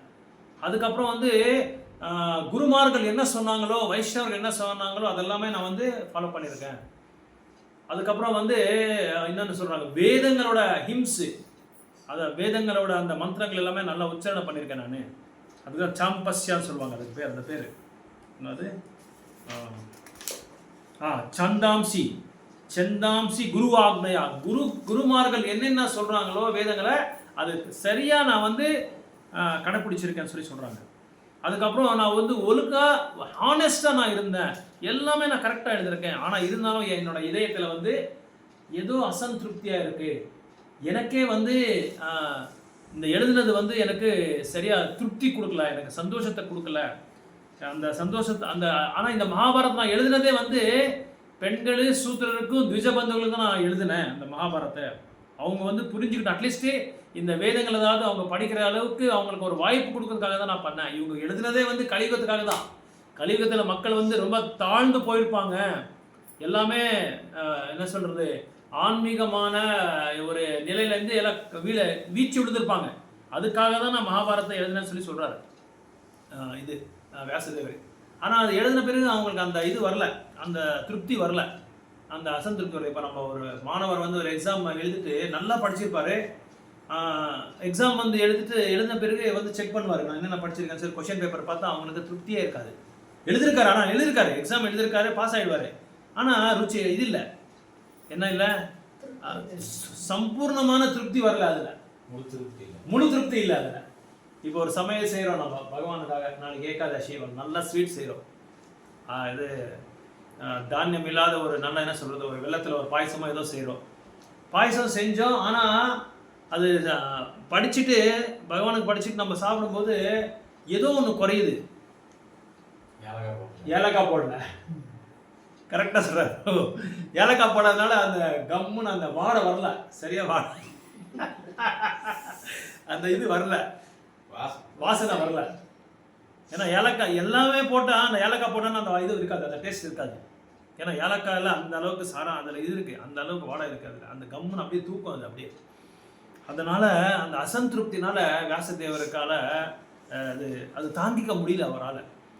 ஏன்னா இது வியாசதேவர் இதை பற்றி இதில் என்ன நம்ம புரிஞ்சிக்க வேண்டிய விஷயம்னா, பாவிகளுக்காக பகவான் வந்து வியாசதேவர் எந்த அளவுக்கு வந்து அவங்க மேலே இரக்கமனம் காமிக்கிறாங்களோன்றது நம்ம இதில் பார்க்கலாம். அதை வந்து நமக்கு சொல்லிக் கொடுக்குறாங்க, ஒரு பாடமாக சொல்லிக் கொடுக்குறாங்க. மற்றவங்களுக்காக சாதாரண மக்களுக்காக, கட்டுண்ட ஆத்மாக்களுக்காக, முக்கியமாக கட்டுண்ட ஆத்மாக்களுக்காக எப்படியாவது அவங்களுக்கு வந்து அவங்க மேலே ஒரு ஜாலி காமிக்கிறாங்க, அவங்க மேலே ஒரு மனிதாபிமானம் சொல்கிறாங்க. நம்ம அந்த மாதிரி ஒரு என்ன சொல்கிறது, கருணை காமிக்கிறாங்க, கம்பேஷன். அவங்க மேலே எப்படியாவது ஜாலி, அவங்க மேலே இதுபட்டு ஐயோ பாவம் இவங்கெல்லாம் கஷ்டப்பட்டுருக்காங்களே பௌதிக உலகத்தில், எப்படியாவது இவங்களை வந்து நம்ம உத்தாரம் பண்ணணும், இவங்களை வந்து அப்லிஃப்ட் பண்ணணும், இந்த பௌதிக உலகத்துலேருந்து ஆன்மீக உலகத்துக்கு நம்மளை வந்து இவங்களை வந்து எப்படியா அனுப்பணுன்ற ஒரு நோக்கத்தில் தான் இந்த அசந்திருப்தி அவங்களுக்கு அந்த திருப்தி வரல, அந்த முழு திருப்தி வரல அவங்களுக்கு. ஸோ இப்படி இதை நம்ம பார்த்தா சைத்தன்ய மகாபிரபு லீலையில் கூட நித்யானந்த பிரபுவை நம்ம பார்க்கலாம். நீங்கள் இது சைத்தன்ய சரித்திரம் படித்தா அதில் நித்யானந்த பிரபு எவ்வளோ கருணம் உள்ள ஆள், எப்பேற்பட்ட கம்பேஷன் அவர்கிட்ட இருந்தது, எப்படி வந்து இவங்க மேலே தீனர் மேலே எப்படி ஒரு தயாலாக இருந்தார், எப்படி தய காமிச்சாருன்றதை நம்ம பார்க்கலாம். அதில் ஒரு ஸ்லோகா ஒன்று வருது, அதில் சுனோ சுனோ நித்யானந்தா சுனோ சுனோ ஹரிதாசா மேரா அது அமாரா ஆக்னா தயா போலோ கிருஷ்ண போலோ கிருஷ்ண கரோ கிருஷ்ணா போலோ கிருஷ்ணா, பஜோ கிருஷ்ணா, கிருஷ்ணா கரோ கிருஷ்ணா சிக்ஷா. இது வந்து சைத்தன்ய மகாபிரபு ஃபர்ஸ்ட் கொடுத்த ஆர்டர். யாருக்கு? நித்யானந்த. சுனோ சுனோ நித்யானந்தா. நித்யானந்தா வாங்கன்னு கூப்பிடுறாரு. அப்புறம் ஹரிதாஸ் தாக்கூரை கூப்பிடுறாரு. நித்யானந்த பிரபு யாரு? பகவானோட அவதாரம் தான். அவரும் பலராமரே நித்யானந்த பிரபுவா வந்து இருக்கிறது இதில் கலியுகத்தில். அவரை கூப்பிடுறாரு. கூப்பிட்டுட்டு நித்யானந்தா, ஹரிதாஸ் தாக்கூர், நீங்கள் 2 பேரும் போய் என்ன பண்ணுறோம், இது என்னோட ஆர்டரு, நீங்கள் 2 பேரும் குரு ஆகணும். நீங்கள் 2 பேரும் குரு என்ன பண்ணணும்? 3 இன்ஸ்ட்ரக்ஷன்ஸ் கொடுத்துருக்காங்க. இது நம்ம நல்லா புரிஞ்சுக்கணும். போலோ கிருஷ்ணா, பஜோ கிருஷ்ணா, கரோ கிருஷ்ணா சிக்ஷா. என்ன அப்படின்னு அர்த்தம்? ஈஸி, ரொம்ப ஹிந்தியில் ஈஸியா. போலோ கிருஷ்ணா, பகவானோட நாமத்தை சொல்லுங்க, சாண்டிங் பண்ணுங்க. பஜோ கிருஷ்ணா, பகவானை வந்து ஆராதனை பண்ணுங்க, பகவான் ஆராதனை பண்ணுங்க. கரோ கிருஷ்ணா, பகவானை பற்றி நீங்கள் வேதங்கள் எல்லாம் நல்லா வேத நூல்கள் நல்லா படித்து மற்றவங்களுக்கு போய் பிரச்சாரம் பண்ணுங்க. இதுதான் சிக்ஷா, இதுதான் ட்ரைனிங், இதான் இதான் உங்களுக்கு கொடுத்துருக்குற ஆர்டர்னு சொல்லி ஒரு வீட்டுக்கும் போகிறாரு. இப்போ மாதாஜி சொல்லிட்டு இருந்தாங்களே, எவ்வளோ துப்பு வாங்கியிருக்கோம் நாங்கள் புக்கு விற்கிறதுக்காக சொல்லி சொன்னாங்க. அந்த மாதிரி இது அது சொன்னபோது எனக்கு இந்த இதெல்லாம் ஞாபகம் வருது. சைத்தன்ய லீலையில நித்யானந்த பிரபு யாரு? சாக்ஷாத்து பகவான், பகவான் முழுமுதல் கடவுள். அவர் ஹரிதாஸ் தாக்கூர் யாரு? பிரம்மா. ஒரு அபராதம் பண்ணதுனால அவருக்கு வந்து அந்த சூத்திரரோட அந்த சூத்திரரோட அந்த பிறவி எடுத்து சைத்தன்ய மகாபிரபு பார்க்கணுன்ட்டு அங்கே வந்திருக்காரு அவர் கலியுகத்துக்கு.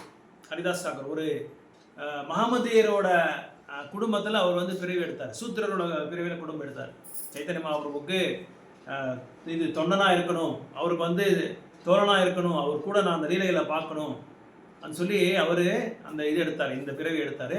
அவங்க 2 பேரும் ஒரு வீட்டுக்கும் போகிறாரு. நவதீப்பில் போய் கதவை தட்டினவன என்ன பண்ணுறாரு? நம்ம என்ன செய்கிறோம்? வணக்கம், ஹரே கிருஷ்ணா, இந்த புக் வாங்கிக்கன்னு நம்ம சொல்கிறோம். அவங்க காலில் விழுந்துடுறாங்க. ஹரிதாஸ் தாக்கூரும் இவர் நித்யானந்த பிரபு பகவானே, ஏன்னா சைத்தன்ய மகாபிரபு கொடுத்த ஆர்டர் அது. காலில் விழுந்து எப்படியாவது பகவானோட நாமத்தை சொல்லுங்க. இந்த 3 இது சொல்றாங்க. போலோ கிருஷ்ணா, பஜோ கிருஷ்ணா, கரோ கிருஷ்ணா சிக்ஷா. பகவானோட நாமத்தை சொல்லுங்க, பகவானை வந்து வழிபடுங்க, பகவானோட சாஸ்திரங்களை படித்து அதுக்கு பிரச்சாரம், மற்றவங்களை பிரச்சாரம் பண்ணுங்க. காலில் விழுந்து கெஞ்சி கேட்குறார். நித்யானந்த பிரபுவே கேட்குறார், எப்படியாவது பகவானோட நாமத்தை சொல்லுங்க. கொஞ்சம் யோசனை பண்ணி பாருங்களேன். முழுமுத கடவுள் பகவானே போய் அவங்க யாரு? கர்மியோட காலில், அவர் பக்தர் கூட கிடையாது, கர்மியோட காலில் விழுந்து சொல்றாரு. அவர் இல்லை எங்களுக்கு டைம் இல்லை, இல்லை நீங்கள் எப்படியாவது சொல்லிதான் ஆகணும், எப்படியாவது. இவங்களை பார்த்த உடனே அவங்களுக்கு இவங்க கெஞ்சி கேட்கறதுனால சரி ஆச்சு விடுங்க, நாளைக்கு நான் சொல்கிறேன் நான் சொல்லி அனுப்பிச்சிடுறாரு. அதுக்கப்புறம் இன்னொரு வீட்டுக்கு போகிறாரு. அந்த வீட்லேயும் காலில் விழுந்துறாரு. எல்லார் வீட்லேயும் காலில் விழுறாரு நித்யானந்த பிரபு. அதனால தான் ஃபர்ஸ்ட் பிரச்சாரக்கிற நித்யானந்த பிரபு தான், ஃபர்ஸ்ட் புக் டிஸ்ட்ரிபியூட்டர் நித்யானந்த பிரபு தான். நித்யானந்த பிரபு, ஹரிதாஸ் தாக்கூர். அப்புறம் இன்னொரு வீட்டில் போய் கேட்குறது, எனக்கு டைம் இல்லைங்க, போங்க, சும்மா எங்கள் டைம் டிஸ்டர்ப் பண்ணாதீங்க, போங்க நான் சொல்லி அனுப்பிச்சா, இல்லை சார் நீங்கள் எப்படியாவது, நீங்கள் நல்லவங்க, நீங்கள் வல்லவங்க, நீங்கள் வந்து உங்களுக்கு அந்த அறிவு நல்லா இருக்குது, நாலேஜ் நல்லா இருக்குது, நீங்கள் எப்படியாவது சொல்லுங்கள், பகவான் நாமத்தை சொல்லுங்கள், கஷ்டப்படாதீங்க. கஞ்சி கேட்டு அவங்கள வந்து கதறி எப்படியாவது சொல்ல வச்சிடறாரு நித்யானந்தர். இப்படியெல்லாம் நித்யானந்த பிரபு வந்து கதறி கஞ்சி சொல்ல வச்சிருக்காங்க ஹரிநாமத்தை. ஏன்னா வியாசதேவர் கூட அந்த இதை பார்த்தாரு கலியுகத்தில். ஏன்னா அவர் திரிகாலக்னா, அவர் பேர் திரிகாலக்னா. ஆனால் பூத பவிஷ்யத்து எல்லாமே தெரிஞ்சவங்க. பார்க்குறாரு, அப்படியே திவ்ய திருஷ்டியில் பார்க்குறாரு. ஓ, கலியுகத்தில் இந்த மாதிரி தான் இருப்பாங்க மக்கள். கலியுகத்தில் ஆண்ட்ராய்டு ஃபோன் வச்சு அவங்க எல்லாமே வசமாயிடுறாங்க. ஆண்ட்ராய்டு ஃபோனுக்கு எல்லாமே புலனின்பத்துக்காக தான் இங்கே இருப்பாங்க மக்கள். அதனால யாருமே ஆன்மீகத்தை வேத நூல்களை படிக்க மாட்டாங்க, பக்தர் ஆக மாட்டாங்கன்றது நல்லா தெரியும் அவனுக்கு. யாருக்கு? வேசதேவருக்கு, வேத வேசருக்கு நல்லா தெரியும். அதனால தான் முன்னாடியே இவர் வந்து இதெல்லாம் பண்ணி இதெல்லாம் அரேஞ்ச் பண்ணுறாரு. அவர் மகாபாரதம் எழுதுறது, பாகவதம் எழுதுறது, இது எல்லாமே. அதுக்கப்புறம் நித்யானந்த பிரபு கிளம்பிட்டாரு. அப்புறம் நித்யானந்த பிரபுவை கூப்பிட்டு சைத்தன்ய மகாபிரபு சொல்கிறாரு, நித்யானந்தா நீ மட்டும் வேற எங்கேயும் போகக்கூடாது. ஏன்னா உன்ன மாதிரி ஒரு பிரச்சாரக்கரை நான் எங்கேயும் பார்க்கல. அதனால நவதீப்புக்கு சரியான பிரச்சாரக்கரை நீ தான், வேற எங்கேயும் நீ போகக்கூடாது. ஏன்னா உன்ன மாதிரி அந்த அளவுக்கு கதறி சொல்லி ஒருத்தரை வந்து பக்தராக்கிற ஒரு அந்த தகுதி யாருக்குமே இல்லை. சைத்தன்ய மகாபிரபு சொல்றாரு. இதெல்லாம் நம்மளுக்கு சொல்றாங்க பகவான். நித்யானந்த பிரபு சைத்தன்ய நம்மளுக்கு சொல்றாங்க. பகவான் நானே வந்து சொல்லு, கதறி கஞ்சி கேட்குற உங்களுக்கு என்ன கேட்கறதுக்குன்னு கேட்க சொல்றாரு பகவான். உங்களுக்கு என்ன போகிறதுக்கு, உங்களுக்கு என்ன புக் டிஸ்ட்ரிபியூஷன் பண்ணுறதுக்கு, உங்களுக்கு என்ன ஹரிநாமத்தை கொடுக்குறதுக்கு உங்களுக்கு என்ன கஷ்டம் இருக்கு? எல்லாமே நல்லா கொடுத்துருக்காங்களே பகவானே. எதுவுமே உடலில் வந்து என்ன சொல்கிறது, ஹேண்டிகேப்டுக்கு என்ன சொல்கிறீங்க, ஊனமுற்று ஊனம் எதுவும் இல்லையா, நல்லா தான் இருக்குது. நீங்கள் போய் நல்லா இப்போவே போய் எல்லாருக்கும் பகவானுக்கு சொல்லுங்கள். ஏன்னா வயசான பிறகு நம்மளால பிரச்சாரம் பண்ண முடியாது. இப்போவே நம்ம ஏகாதசி நாளில் ரொம்ப டயர்டாகிடுறோம். ஏதாவது அப்போ வேலை வந்தாலும் நம்மளுக்கு பிடிக்காது, வேலை பண்ண முடியாது நம்மளால். வயசாகிட்டா ரொம்ப ரொம்ப கஷ்டம். 50 மேலே ஆயிடுச்சுன்னா ரொம்ப ரொம்ப கஷ்டம். எல்லாமே வீக் ஆகிடுது. இப்போ மாதாஜி சொன்ன மாதிரி ஒன்றுன்னா காலையில் எழுந்த உடனே ஃபஸ்ட்டு நோட்டீஸ் வருது. என்ன நோட்டீஸ்னா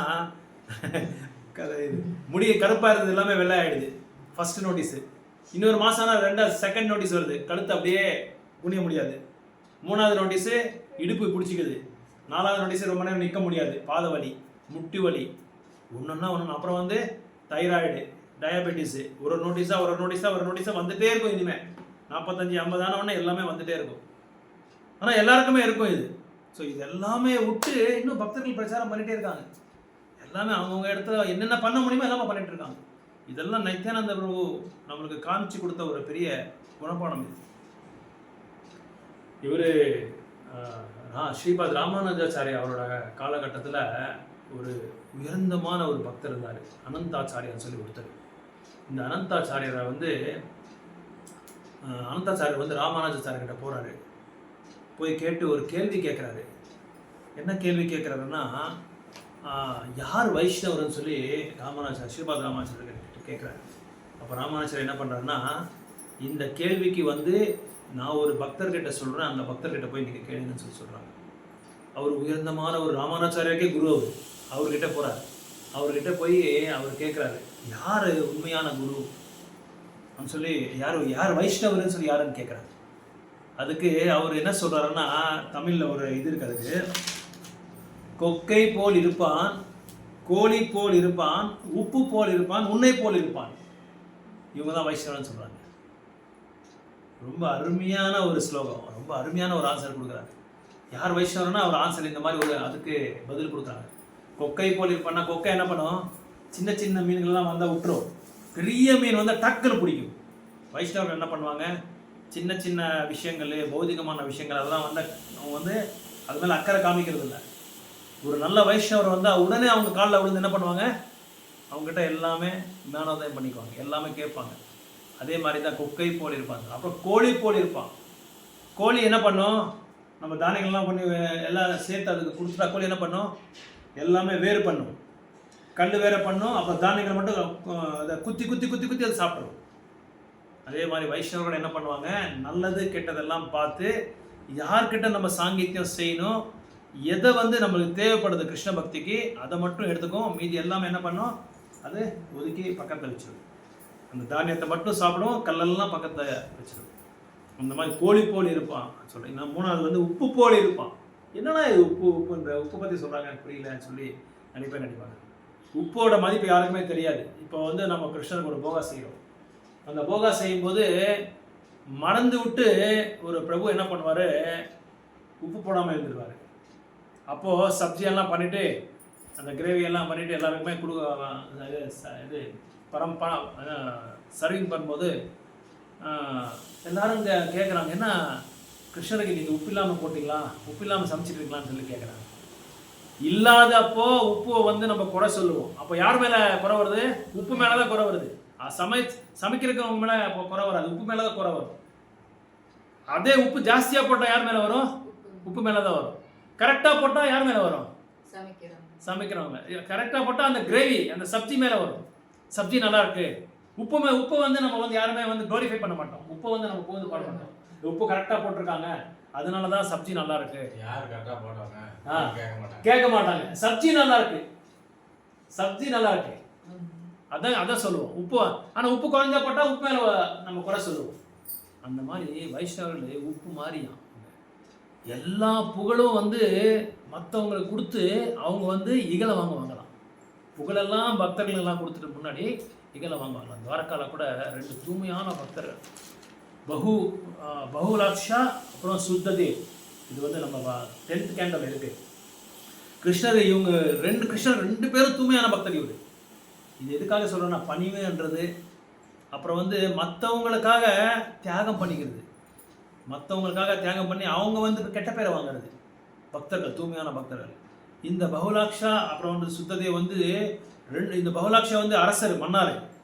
இவர் சுத்ததேவ் வந்து ரொம்ப ஏழப்பட்டவங்க, வீடு கூட இல்லை இருக்கிறதுக்கு, ஏதோ ஒரு காட்டேஜில் தான் இருப்பாங்க, ஒரு என்ன சொல்கிறது குடிசில் தான் இருப்பாங்க. இவர் பகுலாக்ஷா என்ன பண்ணுறாங்க, பகவானை அழைக்கிறாங்க, எங்கள் வீட்டுக்கு வாங்க, எங்கள் அரண்மனைக்கு வாங்கன்னு சொல்லி அழைப்பாங்க.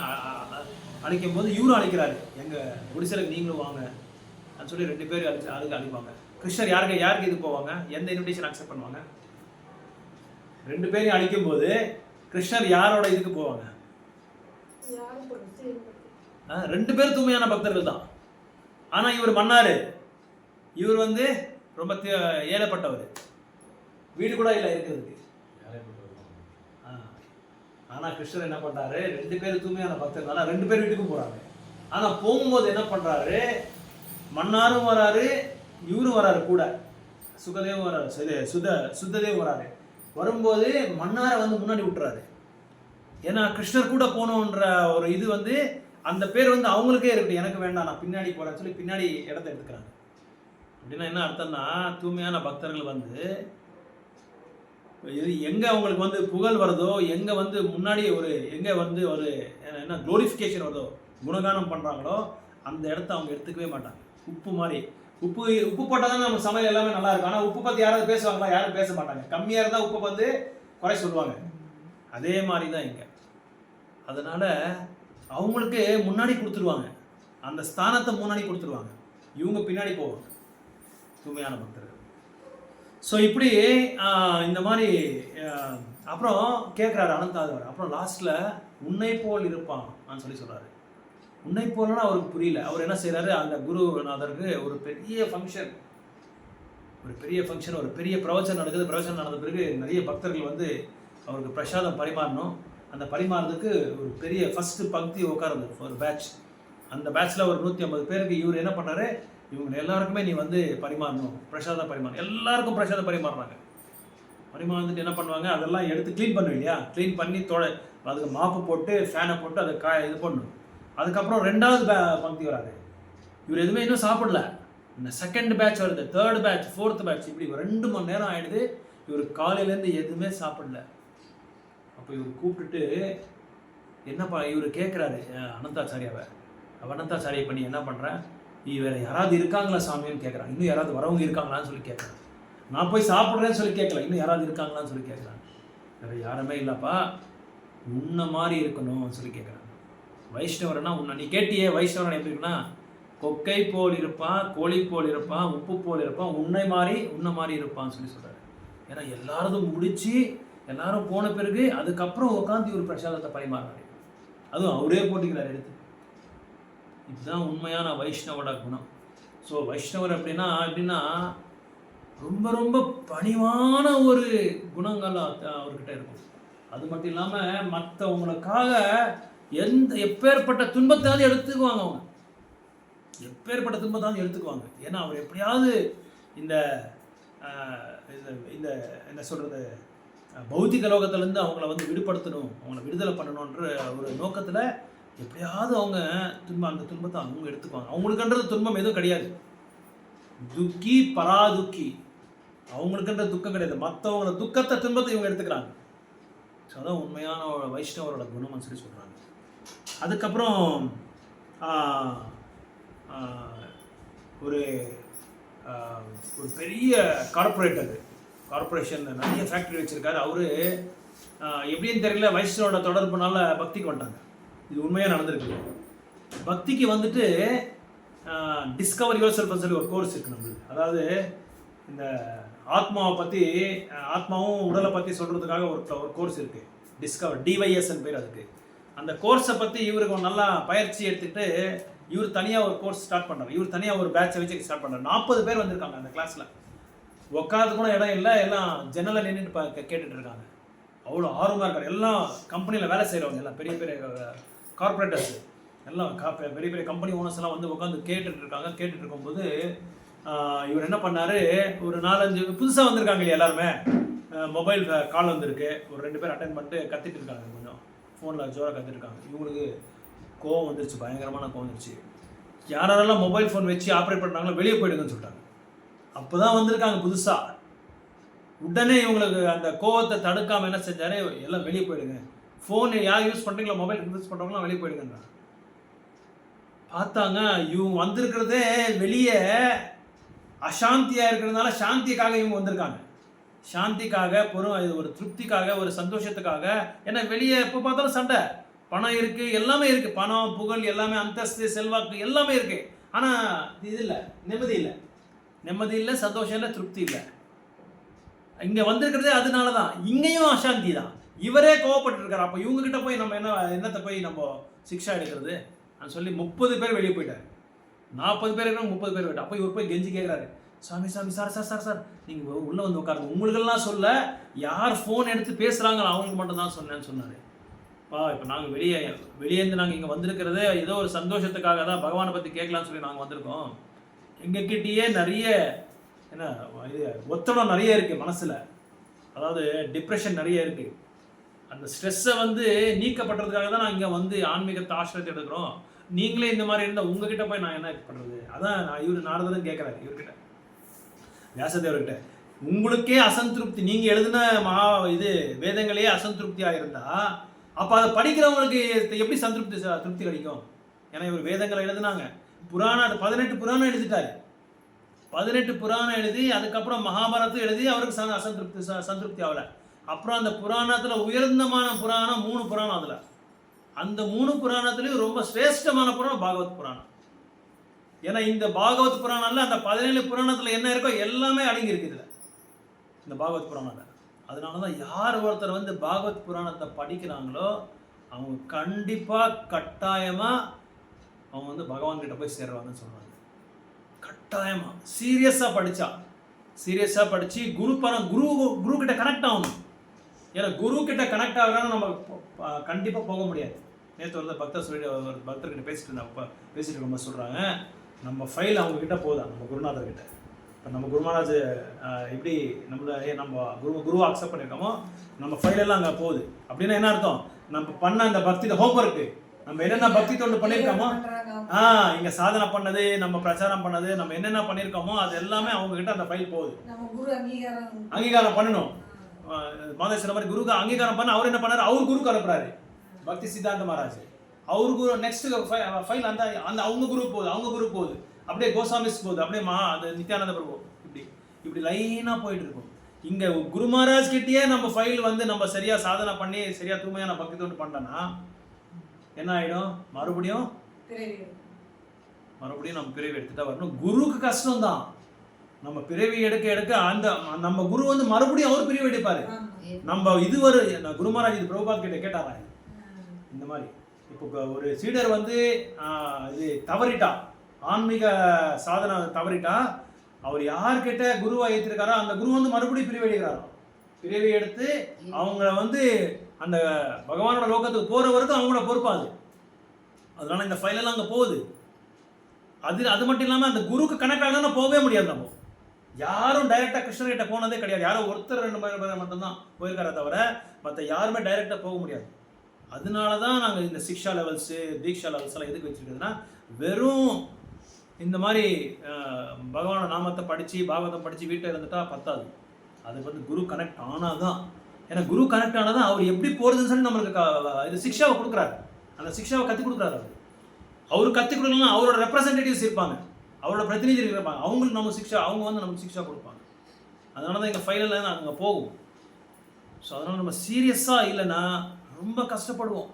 நம்ம நினச்சிட்டு இருக்கோம் பௌத்திக உலகத்தில் என்னோட கடமை முடிஞ்சது, என்னோட ஃபேமிலி, என்னோட சமுதாயம், என்னோட நாடு இதெல்லாமே கரெக்டாக இருந்தால் எனக்கு போதும்னு சொல்லி நினச்சிட்டு இருக்கோம்.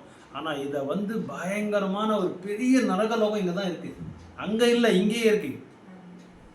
அதோட இது ரொம்ப மாதாஜி அடிக்கடி சொல்லுவாங்க, ரொம்ப பயங்கரமான முடியாத பிரபு இவங்க கூட.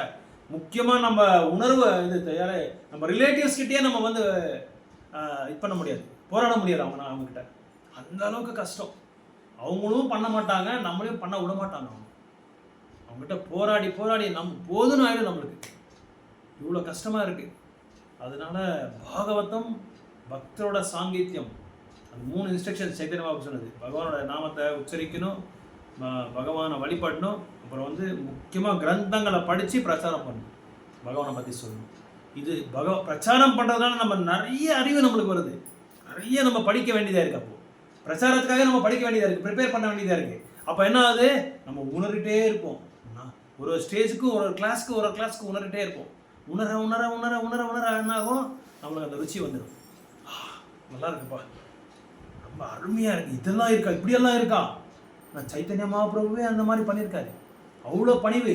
எல்லாரும் குளிக்கிறதுக்கு போயிட்டு இருந்தால் கங்கை நதியில் இவர் வந்து அவங்களோட மற்றவங்களோட அந்த இதெல்லாம் துணியெல்லாம் நீட்டாக மடித்து வச்சு இந்தாங்க வாங்கிக்கோங்கன்னு சொல்லி போய் ஒரு சேவகனாக போய் கொடுக்குறாங்க. அவங்க அந்த மாதிரி சேவையெல்லாம் செஞ்சுருக்காரு சைத்தன்ய மகாபிரபு. அப்புறம் யாராவது காயத்ரி மதம் தான் வந்துடும் ஜெபம் பண்ணணும்னா அவங்களுக்கு அந்த குசா காசு எல்லாம் எடுத்து கொடுத்து அங்கே இந்த பாய் மேலே உட்காந்து நீங்கள் செய்யுங்க. இந்த மாதிரிலாம் பகவானே பண்ணியிருக்காரு சுயமாக. அவருக்கு என்ன இதாக பண்ணணுன்ட்டு அப்போ இதெல்லாம் காமிச்சு கொடுக்குறாரு சைத்தன்ய சரிதானந்தா. அதனால தான் ரொம்ப பிளேஸ் வெரி மேஜர் ரோல். அது படித்தாதான் நம்மளுக்கு அந்த பணிவேண்டதே வரும். இல்லைன்னா இப்போ ஒரு இந்த 40 பேர் வந்தாங்களே கிளாஸுக்கு அந்த மாதிரி ஆகிடும். ஏன்னா வந்த ஆடியன்ஸை வந்து நம்ம நல்லா பார்த்துக்கணும். யாராவது நம்ம கிளாஸுக்கு வராங்க, யாராவது நம்ம சத்சங்கத்துக்கு வராங்கன்னா அவங்கள வந்து அவங்க குறையா சொல்கிறது, அவங்கள பற்றி கண்டம் பண்ணுறது, அவங்கள வந்து கேலி பண்ணுறது, இதெல்லாம் நம்ம பண்ணால் பெரிய அபராதம் அது. ஏன்னா அவங்க எல்லாமே விட்டு வந்திருக்காங்க பாருங்கள். They have given up everything. ஒரு மாதாஜி சொன்னாங்க 6 மாதத்துலேருந்து கூப்பிடுறான் பிரபு, இப்போ தான் வந்திருக்காங்க அவங்க கிளாஸுக்குன்னு சொல்லி சொன்னாங்க கோயிலுக்கு. அந்த பிராமின்ஸு 2 பேர் அன்றைக்கி சொன்னீங்க நீங்கள் 6 மாதமாக கூப்பிட்ருக்காங்க. இப்போ எவ்வளோ பொறுமை நம்மக்கிட்ட வேணும் பாருங்கள். ஒருத்தரை வந்து கிளாஸில் உட்கார வைக்கிறதுக்கே இவ்வளோ கஷ்டமாக இருக்குது. அப்போ அவங்க உட்காந்து அவங்ககிட்ட அவங்கள பற்றி நம்ம ஏதாவது குறைய சொல்லிட்டோன்னா வருவாங்க, அவங்க நம்மக்கிட்ட வரமாட்டாங்க, கண்டிப்பாக வரமாட்டாங்க. என்னடா இது வெளியில் இருக்கிற மாதிரி தான் இவங்களும் இருக்காங்க, இவங்களுக்கு அவங்களுக்கு ஒன்றும் வித்தியாசமே இல்லை, இவங்க பக்தர் சாதுக்களை நான் நினச்சேன், இதே மாதிரி தான் இவங்ககிட்டயும் இருக்குது, என்ன இவங்க பெருசாக என்ன இவங்ககிட்ட ஸ்பெஷாலிட்டி இருக்குன்ட்டு போயிடுவாங்க, வரமாட்டாங்க. ஸோ ஆமாம் நடந்து நோட் பண்ணுற வாட்ச் பண்ணுறாங்க, நம்மளை ஃபாலோ பண்ணுறாங்க, உண்மையாக இவங்க நடந்துக்கிறாங்களா அந்த மாதிரி வாட்ச் பண்ணுறாங்க. அவங்க அதை பிரபுபா சொல்லியிருக்காரு, ஒருத்தரும் வந்து என்ன ரெப்ரசென்ட் பண்ணுறீங்கன்னு சொல்கிறாங்க. எங்கள் குருமராஜாங்க நம்ம குருமராஜா தான் சொல்கிறாங்க, நீங்கள் ரொம்ப கேர்ஃபுல்லாக இருக்கணும், உங்களை எல்லாரையும் ஃபாலோ பண்ணிட்டு இருக்காங்க பின்னாடி. நோட் பண்ணி கேட்குறாங்க, கரெக்டாக நோட் பண்ணி கேட்குறாங்க. அதனால தான் ஆடியன்ஸ் வந்தவங்க புதுசாக நல்லா பார்த்துக்கணும், அவங்க நல்லா கவனிப்பு கொடுக்கணும், நல்லா கவனிப்பு கொடுத்து அவங்கள வந்து நல்லா அவங்க அன்போடு பேசணும் அவங்கக்கிட்ட. அப்போ தான் அவங்களுக்கு நல்ல, ஏன்னா அவங்களாம் வறுத்து வறுத்து வறுத்து வறுத்து வறுத்து அவங்களுக்கு பயங்கரமாக நம்ம வாழ்க்கையில் வெறுத்து போயிட்டுருக்காங்க, வெறுத்து போயிட்டுருக்காங்க அவங்க. அதனால் ஒரு அன்பான ஒரு ஜாமன் கொடுத்த மாதிரி அவங்ககிட்ட நல்லா பேசணும். அவங்ககிட்ட அப்படி பேசினா தான் அவங்க வந்து பரவாயில்லப்பா கொஞ்சம் இங்கே நிம்மதியாக இருக்குது, சாந்தியாக இருக்குன்னு சொல்லி வருவாங்க நம்ம வீட்டுக்கு. हरे कृष्णा। निरंतरा श्रीमद् भागवतम की जय, वेद व्यास भगवान की शील प्रभुपाद की जय, शील गुरुदेव की जय, गौर प्रेमानंद. प्रार्थना பண்ணலாம் நம்ம ஃபேமிலி மெம்பர்ஸ் எல்லாமே கிருஷ்ண பக்திக்கு வரணும், நம்ம நிறைய பிரச்சாரம் செய்யணும், நம்ம பக்தி தொண்டுக்கு எதுவுமே தடை வரக்கூடாதுன்னு சொல்லி நம்ம பிரார்த்தனை பண்ணலாம். அப்புறம் வந்து போகிற இடத்துல வந்து நிறைய நம்ம பக்தர்கள்லாம் இருக்காங்க, அவங்களுக்காக நம்ம பாதுகாப்புக்கு நம்ம சேனாபதி அவங்களுக்கெல்லாம் பாதுகாப்பு, நிறைய லீடர்ஸ் சனாதன தர்மத்தை காப்பாற்றுறவங்க நிறைய பெரிய பெரிய இவங்கெல்லாம் இருக்காங்க, தியாகிகள்லாம் இருக்காங்க, அவங்களுக்காக நம்ம வந்து பிரார்த்தனை பண்ணலாம், அவங்க கிருஷ்ணவனர் வாட்டன்னு சொல்லி. ஹரே கிருஷ்ணா கிருஷ்ண கிருஷ்ணா ஹரே ஹரே, ஹரே ராம ராம ராம ஹரே ஹரே, ஹரே கிருஷ்ணா கிருஷ்ண கிருஷ்ண ஹரே ஹரே, ஹரே ராம ராம ராம ஹரே ஹரே, ஹரே கிருஷ்ணா கிருஷ்ண கிருஷ்ண ஹரே ஹரே, ஹரே ராம ராம ராம ஹரே ஹரே. हरिनाम संकीर्तन महायज्ञ की जय, गौर प्रेमानंद।